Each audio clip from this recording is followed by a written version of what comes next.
오늘 5월 13일 수요일 저녁 예배 시간 함께 나누려고 하는 말씀의 제목은 구약 성경에 등장하는 므낫세 왕에 대한 이야기를 함께 나누기를 원합니다. 먼저 생각해 볼 것은 우리가 성경을 통해서 확인하고 있는 것처럼 첫 번째, 하나님을 뭐라고 표현할 수 있을까? 성경도 그렇게 표현하고 있습니다만 하나님은 사랑이시다. 이렇게 아주 성경은 단정적으로 말하고 있죠. 요한일서 4장 6절, 10절, 16절에 보면 아주 직접적인 언어로 하나님은 사랑이시다. 하나님은 사랑이시다. 그죠? 이제 그래서 사랑은 여기에 있으니 우리가 하나님을 사랑하는 것이 아니라 하나님이 우리를 사랑하여. 그래서 그 사랑의 결정체를 보여준 게 뭐였냐면, 그죠?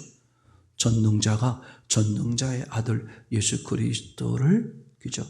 하나님과 우리 사이에 화목제물로, 그죠? 던져 주신 거죠. 그러니까 이게 사실은 저도 처음에 잘 이해가 안 돼서 참 받아들이기 어렵다. 그런 것이 중에 하나가 바로 이런 내용이었어요.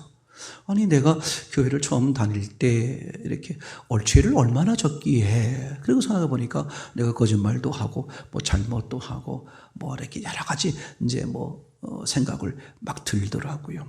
그래서 이러저러한 그런 이제 내가 막 이런 죄를 짓고 저런 죄를 짓고 그랬는데 하나님이 나를 위해서 당신의 아들을 죽였다는 거야. 나는 피조물에 불과한데 성경에 의하면 전능자가 피조물을 대신해서 죽는다? 그게 사실은 이해가 잘 안 되는 거예요. 우리가 다 아는 것처럼 성경을 다 이해한 다음에 믿는 게 아니잖아요. 그건 어리석은 사람이죠. 그죠? 이해가 안 되더라도 하나님이 살아계시고 성경이 하나님 말씀이라고 동의가 되면 그 말씀을 따라 살다 보면 어떻게 하나님이 알게 하시고 역사하는 거잖아요. 이제 전 처음에 그래서 도대체 그때 점점 알아지고 깨달아지는 게 뭐냐 하면 이런 결론에 도달하더라고요. 무슨 도달했냐면 내 죄가 얼마나 큰지 내가 사실 잘 그걸 인식을 잘 못할 수 있더라고요. 이론적으로는 알겠어요. 그때 처음 때도 하나님을 떠난 죄, 하나님을 떠나 내가 죄인 된 죄.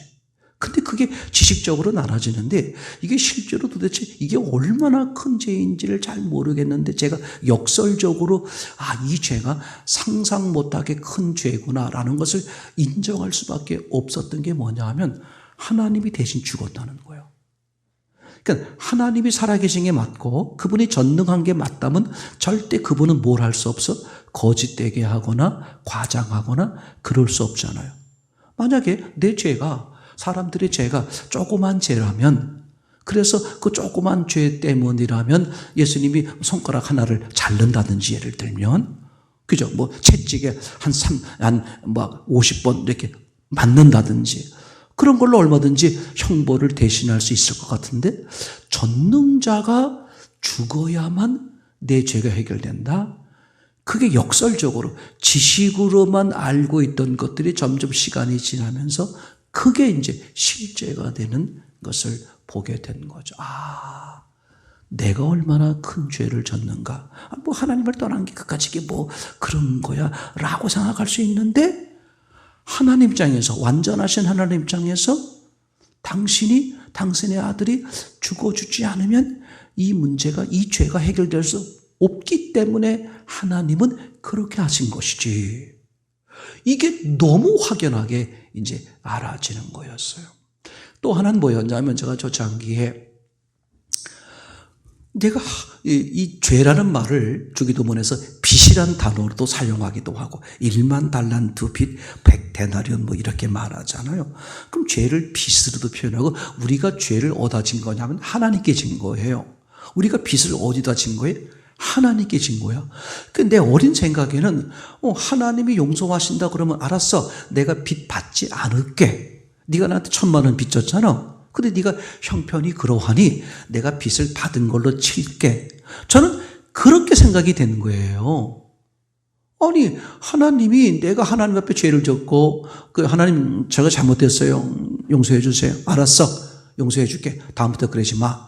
우리 보통 하는 식으로 그렇게 하든지 아니면 그죠?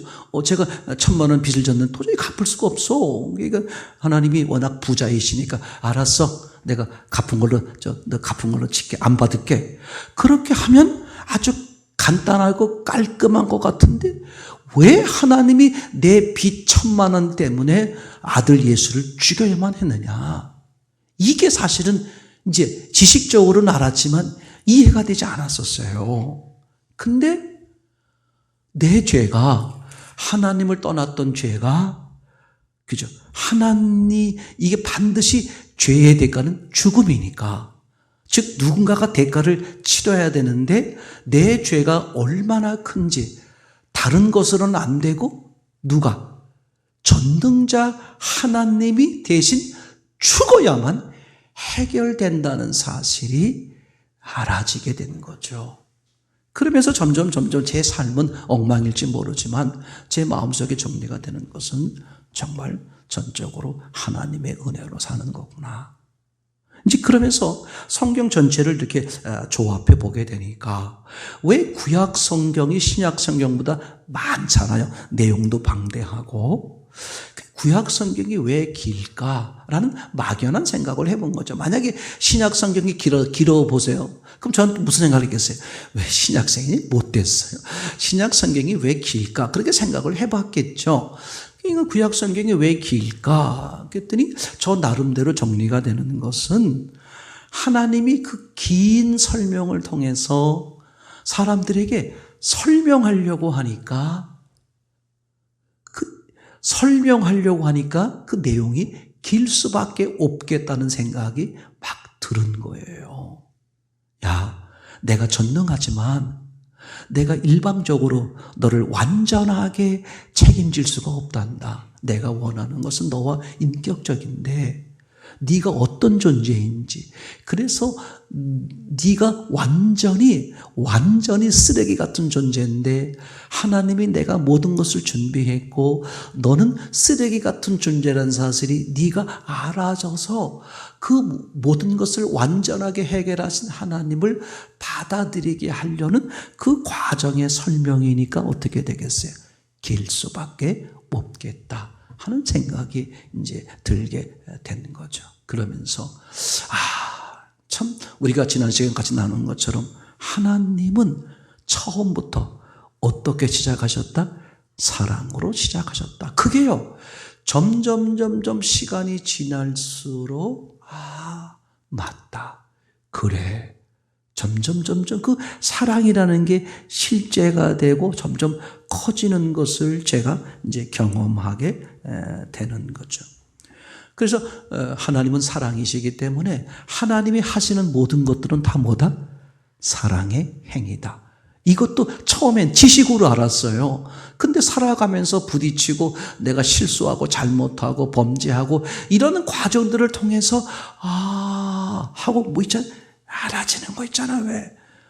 정말 하나님이 하시는 모든 것들은 사랑으로 하시는 거였구나. 그래서 디모데전서 4장 4절인가요? 그죠? 사도 바울은 그죠? 뭐라고 표현합니까? 하나님이 지으신 모든 것은 선하다. 그죠? 단정을 짓죠. 그러면서 어떻게 말씀해요? 감사함으로 받으면 버릴 것이 없다. 아주 거기에 너무 중요한 뉘앙스가 들어가 있는 거예요. 하나님이 지으신 모든 것은, 그 말은 하나님이 창조한 모든 것을만 말하는 게 아니죠. 하나님이 기록한 모든 것은, 하나님이 역사한 모든 것들은 이게 다 포함된 거잖아요. 그게 선한 거래. 선한 목적으로 하시는 거래. 근데 뭐라고 써있냐면 감사함으로 받으면, 무슨 뜻이냐면 감사함으로 받지 않을 수도 있다 그런 뜻이고, 감사함으로 받지 않으면 어떻게 여긴다? 고통스럽게 여기고 쓰레기를 여기고 에휴 내 인생에 이런 일이 없었으면 좋았을 텐데 그렇게 여길 수밖에 없다는 거예요. 근데 어느 쪽으로 보면 감사함으로 이게 하나님은 반드시 내게 분명히 어떤 유익이 있기 때문에 하나님이 이렇게 하셨어 하면서 그 어려움이나 일들 속에서 아주 그냥 흐트러지 않고 하나님 쪽으로 보려고 할 때 내가 감사할 수밖에 없는 그런 일들이 막 나타난다는 거죠. 저는 이제 그런 점에서 하나님은 처음부터 뭘로 시작하셨다? 사랑으로 시작하셨다. 사랑으로 시작하셨고 그리고 또 사랑으로 실제하시고 그리고 사랑으로 기다려주시고 그러니까 우리는 그런 하나님의 사랑 속에 이 세상을 살고 있다. 아멘. 여러분 기억하세요? 지금 세상이 막 혼란스럽고 막 1년 내내라 그럴까요? 전 세계적으로 막 전쟁이 벌어지고 막 혼란스럽지 않습니까? 절대 기억하세요. 성경은 뭐라고 말하고 있느냐? 반드시 예수 그리스도가 승리한다. 그죠? 반드시 악의 무리는 사라지고. 제 말 이해되겠죠? 이럴 때 우리는 어느 편에 섰는가를 중요한 거예요. 그죠? 이 흐름 속에서 우리는 어느 편에 섰는가? 주님 편에 섰는가? 주님이 의도하는 선의 편에 섰는가? 그죠? 주님을 떠나 있는 악의 편에 섰는가? 그죠? 그걸 통해서 우리가 신앙이 성숙하고 만들어지고 그렇게 되는 거거든요. 그래서 여러분 반드시 기억할 건 하나님은 정말 사랑이시고 사랑으로 시작하셨고 사랑으로 마무리하신다. 우리는 그 하나님을 바라보고 사는 거잖아요. 두 번째 단락의 얘기인데 이 므낫세 왕에 대한 이야기를 잠깐 해보게요. 저는 사실 이걸 보고 깜짝 놀랐어요. 저는 처음에 성경을 보면서도 이거 다 얘가 읽었겠죠. 근데 초창기에는 이런 생각을 못했어요. 어디에만 초점이 있었냐 하면 므낫세 왕이라는 분은 히스기야 왕의 아들이잖아요. 55년을 유다를 통치를 했죠. 근데 얼마나 악한 짓을 저질렀는지 아주 하나님이 질렸어요. 그래서 후에 이 55년 후에 므낫세 왕 몇 단계 거친 다음에 요시야인가요? 정말 하나님 마음에 너무 쏙 드는 왕이 나타난 거예요. 전에도 후에도 이런 훌륭한 왕이 없었다. 그렇게 극도로 칭찬하시는데 이 하나님이 말 끝에 뭘 계속 붙이냐 하면 그러나 므낫세 때문에 유다 왕국을 멸망시키려 한 것을 취소하지 않겠다. 그러니까 므낫세 왕이 얼마나 하나님을 모독하고 하나님 앞에 정말 용서받지 못할 죄를 지었기에 이 도대체 하나님이 므낫세를 용서하지 못하고 결국은 므낫세 때문에 유다 왕국이 멸망하는 것을 보게 되죠.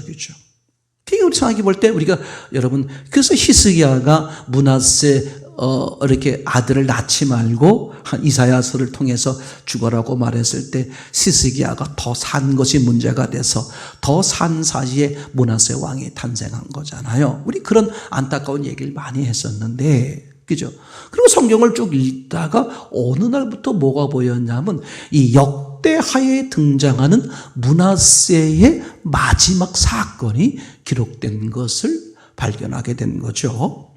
자, 이건 조금 보겠습니다. 역대하 33장 11절부터 천천히 보겠습니다. 시작. 여호와께서 앗수르 왕의 군대 장관들로 와서 치게 하심에 저희가 므낫세를 사로잡고 쇠사슬로 결박하여 바벨론으로 끌어간지라.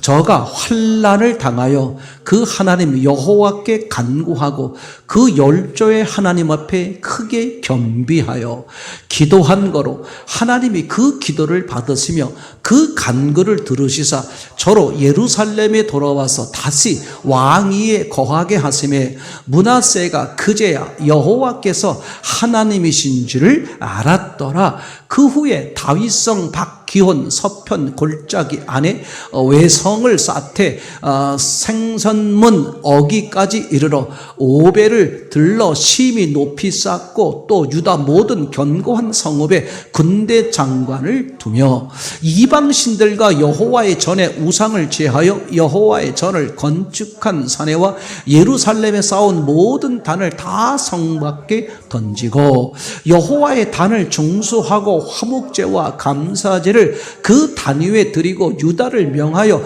이스라엘 하나님 여호와를 섬기려 하며 백성이 그 하나님 여호와께만 제사를 드렸으니 오히려 산닥에서 제사를 드렸더라. 23절을 한번 보겠습니다. 이 아몬이 그 붙인 므낫세 스스로 겸비함같이 여호와 앞에서 스스로 겸비치 아니하고 더욱 범죄하였더니, 그러니까 그죠? 열왕기 상하 이쪽에서의 므낫세 사건을 보니까 므낫세 때문에 이 유다 왕국을 멸망시키겠다는 하나님의 그 대노하는 장면으로 이야기가 끝나는데, 이 역대하정에서 와보니까 어떤 일이 벌어졌느냐. 그 므낫세가 말년에 결국은 바벨론에 끌려갔고 거기서 험한 생활 사는 중에 므낫세가 어떻게 했어요? 하나님 앞에 엎드려 기도하게 됐죠. 그랬더니 하나님이 그 기도를 들으시고 므낫세를 다시 그저 어떻게 했습니까? 예루살렘으로 보내서 다시 왕의 자리에 복귀시켰고, 그리고 이 므낫세가 어떻게 했습니까? 그동안에 자기가 저질러서 막 백성들로 범죄한 모든 것들을 다 철회하고, 맞습니까? 이제 이스라엘 백성들에게 뭐라고 말합니까? 오직 여호와만 섬기라, 이렇게 말을 하죠. 그리고 23절에 그러고 므낫세가 죽었는데 23절에 그 밑에 그 다시 왕이 된 사람이 누구처럼, 그죠? 므낫세처럼 겸손하게, 즉 하나님 앞에 엎드려, 그렇게 하지 않고 어떻게 또 교만을 버리고 자기 멋대로 했더라. 그러니까 역대 여기서 보게 되면 그렇게 악했던 므낫세가 하나님 앞에 엎드리게 됐고 하나님의 은혜로 구원받는 장면이 나오는 거예요. 그러니까 제가 여기서 아주 강력하게 말씀을 드리고 싶은 것은, 므낫세 왕이 구원받을 정도라면 이 세상에 구원받지 못할 사람이 없다. 그러니까 제가 확연하게 말씀을 드리지만 하나님은 처음부터 사랑으로 시작하셨고 끝까지 뭐예요? 사랑으로 기다리셨다는 것을 정말, 하나님 머릿속에는 지옥이란 건 아예 없는 것이고, 그죠? 천국, 즉 어떻게 하면 이 아이와 영원히 행복하게 살 수 있을까? 이제 그러면서 뭐가 떠오르겠습니까? 그죠? 세 번째, 가인을 지켜주신 하나님 말씀이 딱 떠오르더라고요. 왜 하나님이 그 못된 가인을 그렇게 지켜주셔야만 했을까? 이게 사실은 이해가 안 됐던 부분이었던 것이 우리가 다 그렇게 생각했던 거잖아요. 근데 하나님이 사람들로 하여금 가인을 죽이지 못하도록 하나님이 끝까지 지켜주신다. 결국은 가인으로 하여금 뭐예요? 하나님 앞에 겸비한 마음을 가지고 돌아올 수 있는 사랑의 계획을 저는 감히 성경 말씀을 근거로 장담하는데, 이 세상에 어떤 사람도, 그죠? 전제가 뭐예요? 내가 잘나고 내가 열심히 하고, 그게 아니더라고. 하나님의 은혜로, 뭐 한 게 있으면 그건 하나님의 은혜로 된 것이고, 그죠? 내가 잘못하고 추하고 더러웠어도 하나님은 그래, 내가 널 알아. 그래서 내 아들이 죽은 거잖니? 그죠? 네가 그 죄를 지을 때 이미 내 아들은 그 죄를 대신해 십자가에 지신 거야. 이렇게 하면서 끝까지 그 사람이 돌아올 수 있도록 사랑으로 기다려주시고 간섭하시는 은혜를 보게 되는 거죠. 그러니까 사람들이 평가할 때, 그죠? 뭐 이렇게 마음에 안 들 수 있고 할 수 있지만 하나님은 전혀 그런 관점으로 보는 게 아니라, 그죠? 그래서 죽음 앞에 어떤 곤고함성에 처하다가 죽음 앞에서 극적으로 구원받는 게 왜 가능하냐? 성경은 말하잖아요. 두 강도 중에 한 강도는 어떻게 돼요? 그 마지막 그 잠깐 남은 그 사이에 주님 앞에 고백하는 거로, 우리는 우리 죄 때문에 죽는 거지만 이분은 죄가 없으신 분입니다. 당신 날아갈 때 나를 기억해 주셔서 나는 아무것도 할 수 있는 게 없습니다. 당신의 은혜를 바랄 뿐입니다. 그 한마디에 그 사람이 주님과 함께 천국에 가게 되는 은혜를 입는 거잖아요. 그러니까 사람은 누구도 숨을 거두는 그날까지 기회가 있는 거야. 좌절하거나 낙심하지 마세요. 내 인생 망가뜨리지 마세요. 하나님의 반드시 간섭과 은혜가 있단 말이죠. 그렇죠? 네 번째, 그 바리새인과 세리의 기도를 보게 되는데 누가복음 18장 잠깐만 읽어보겠어요. 10절부터 13절 시작. 두 사람이 기도하러 성전에 올라가니 하나는 바리새인이요 하나는 세리라. 바리새인은 서서 따로 기도하여 가로되 하나님이여 나는 다른 사람들 곧 토색 불이 간음하는 들 같지 아니하고 세리와도 같지 아니함을 감사하나이다. 나는 일에 2번씩 금식하고 또 소득의 11조를 드리나이다 하고, 세리는 멀리 서서 감히 눈을 들어 하늘을 우러러보지도 못하고 다만 가슴을 치며 가로되 하나님이여 불쌍히 여기시옵소서 나는 죄인으로소이다 하였느니라. 아멘. 바리새인과 세리의 기도를 한번 비교해 보세요. 세리는 뭘 말하는, 자기가 말씀대로 살지 못한다는 걸 아는 거야. 그래서 하나님 앞에 기도도 어떻게 떳떳하게 못하는 거야. 그저 멀리 서서 감히 하나님을 쳐다보지도 못하는 그런 거잖아요. 그런 마음, 그런 정말 그 므낫세의 마지막에 그 모습처럼 그런 마음으로 하나님 앞에 엎드려서 하나님 얘기할 것도 없어. 저는 정말 죽은 자 죄인, 저를 불쌍히 여겨주세요. 주님밖에 없습니다. 그저 긍휼히 여겨주세요. 이런 거예요. 근데 바리새인은 어떻게, 나는 이렇게 정직하고 저렇게 살았고 나는 올바로 살았고 그러게 되면 나를 당연하게, 완전히 다른 얘기가 되는 거잖아요. 그죠? 그러니까 처음에 바리새인이었던 우리가 뭐가 되는 거죠? 세리가 되는. 이 나이도 그래. 제가 젊어서, 그죠? 바리새인 같은 부분들이 있었던 것이 점점 허물어지면서 뭐가 되는 거예요? 나는 악하구나. 나는 말로만 악한 게 아니라 진짜 하나님의 정말 수많으시는 것도 하나님의 은혜로 사는 거구나. 이게 이제 알아지는 세리 같은 그런 마음이 되는 거잖아요. 6번째 보세요. 6번째, 죄인들과 함께 있는 예수님을 바라보는 비난하는 바리새인. 요 전에 하나 먼저 봐야 되는데, 5번째, 예수님의 제자 가운데 마태가 있어요. 근데 마태를 예수님이 부르는데 어디서 불렀어요? 세관에 앉아있는 마태예요. 그럼 세관에 앉아서 뭐 하겠어요?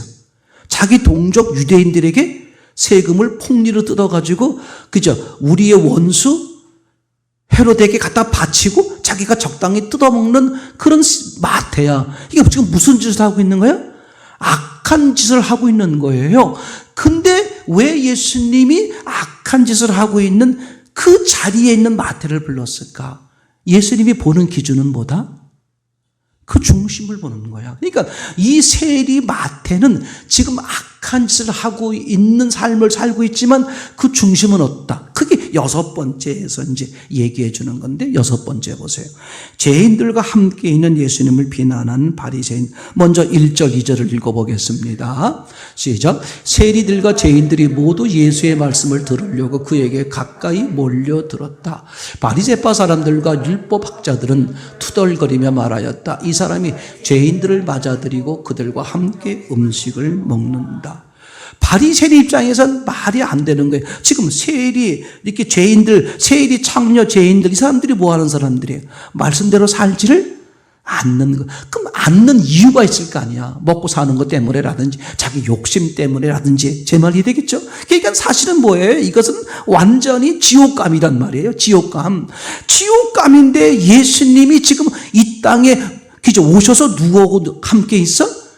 이 바리새인들하고가 아니라 이런 세리, 죄인 창녀들하고 있는 거야. 이게 세리 마태, 즉 지금 악한 짓을 하고 있는 그 세관에 앉아있는 마태를 부르시는 심정과 같은 거예요. 그러니까 마태와 적어도 이 죄인, 세리, 창녀 이 사람들은 자기가 죄를 짓는 악한 욕심에 따라서 삶을 살지만 마음은 어떻다 지금? 고통스러운 거야. 내가 이러고밖에 살 수밖에 없는 내 현실.